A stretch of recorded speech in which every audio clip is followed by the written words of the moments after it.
थांबा थांबा, हा फक्त एक सामना नव्हता, हा होता इंडियाचा एक clear warning message. T20 world cup आधी विरोधकांसाठी एकच शब्द आहे आणि तो म्हणजे स्केरी. आजचा इंडिया वर्सेस न्यूझीलंडचा हा तिसरा T20 वाला मॅच होता आणि भाऊ, भारताने जे केलंय ना ते सरळ इतिहासात गेलंय. सामन्याची सुरुवात झाली बॉलिंग पासून आणि इथेच टोन सेट झाला. जसप्रीत बुमराह मागचा सामना खेळलाच नव्हता, पण आज पहिल्याच बॉलवर त्याने विकेट घेऊन हे सांगून दिलं की मी आलोय तर सामना जो आहे तो माझाच म्हणून.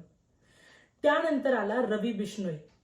तब्बल 11 महिन्यांनंतर टीम मध्ये याने कमबॅक केलं, पण बॉलिंग अशी केली की विरोधकांची झोपच उडवली. पूर्ण स्पेलमध्ये एकही चौका नसतात जर शिवम दुबेने तो एक चौका मिसफिल्डमध्ये सोडला नसता तर. आणि तसं जर असतं तर 4 ओव्हरमध्ये 15 धावा आणि 2 विकेट्स असा स्पेल दिसला असता. पण ठीक आहे, काही हरकत नाही. मिडल ओव्हर्समध्ये भारताने पूर्णपणे लॉक लावला आणि न्यूझीलंडला श्वास घ्यायला सुद्धा जागा ठेवली नाही.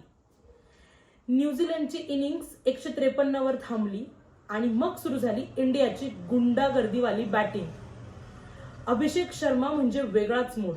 फक्त 14 बॉलमध्ये अर्धशतक आणि अवघ्या 20 बॉलमध्ये त्याने 68 रन्स केले.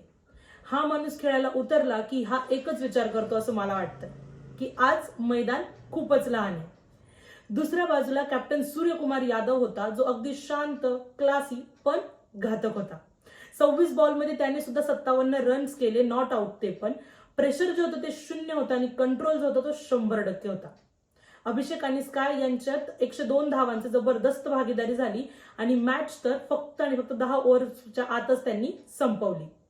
निकाल जो आहे तो स्पष्ट होता. भारताने 154 धावांचा पाठलाग फक्त 10 ओव्हर्समध्ये केला. 8 विकेट्सने सामना जिंकला आणि सिरीज 3-0 ने सील केली. आणि हे सगळं काय सांगतं माहितीये? बुमराह तयार आहे, बिश्नोई परत आलाय, ईशान परत आलाय, अभिषेक फायर आहे आणि स्काय पूर्णपणे फॉर्म मध्ये आहे.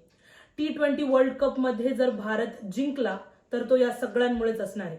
तुम्हाला काय वाटतं हे तुम्ही कमेंट सेक्शन मध्ये नक्की सांगा आणि अशाच जबरदस्त व्हिडिओज बघण्यासाठी मराठी महफिलला सबस्क्राईब नक्की करा. धन्यवाद.